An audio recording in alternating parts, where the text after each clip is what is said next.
Assalamualaikum warahmatullahi wabarakatuh. Perkenalkan, nama saya Taufik Hidayat. Teman-teman bisa panggil saya Ciko. Saya dari Ekonomi Syariah reguler semester 6 untuk mata kuliah Ekonomi Internasional. Untuk dosen pengampu Ibu Sayumaningsih ME. Kali ini saya akan ngebahas mengenai informasi ekonomi internasional beserta ruang lingkup ekonomi internasional. Nah, sebelum teman-teman tahu apa itu ekonomi internasional, terlebih dahulu kita cari tahu apa itu ilmu ekonomi internasional. Nah, ilmu ekonomi internasional adalah cabang ilmu ekonomi yang mempelajari pengambilan keputusan dalam penggunaan sumber daya yang terbatas dalam memenuhi tujuan ekonomi.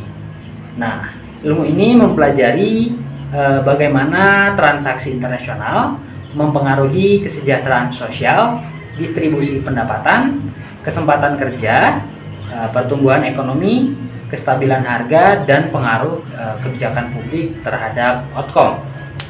Sedangkan ekonomi internasional merupakan aplikasi dari ilmu ekonomi yang membicarakan berbagai bentuk hubungan ekonomi antar negara. Nah, hubungan ini meliputi perdagangan barang, faktor produksi, maupun aliran kapital antar negara.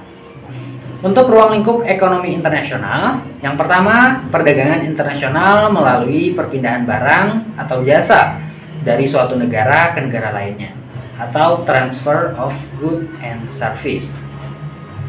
Selanjutnya, perdagangan internasional melalui perpindahan modal melalui investasi asing dari luar negeri ke dalam negeri, atau transfer of capital. Yang ketiga, perdagangan internasional melalui perpindahan tenaga kerja yang berpengaruh terhadap pengawasan mekanisme perpindahan tenaga kerja itu sendiri, atau transfer of labor.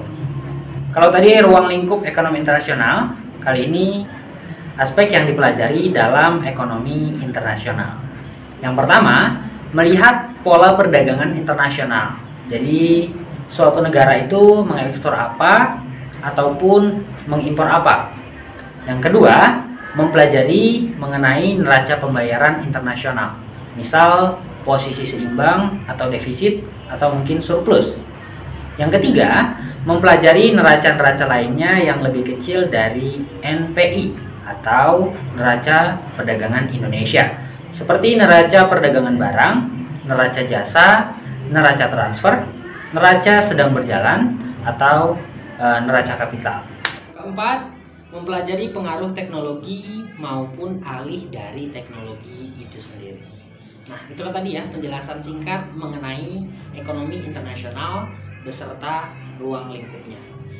Buat teman-teman yang ingin bertanya, langsung aja komen di bawah ini ya. Dan juga pembahasan saya cukup sampai di sini. Saya akhiri dengan wabillahi taufiq wal hidayah. Wassalamualaikum warahmatullahi wabarakatuh.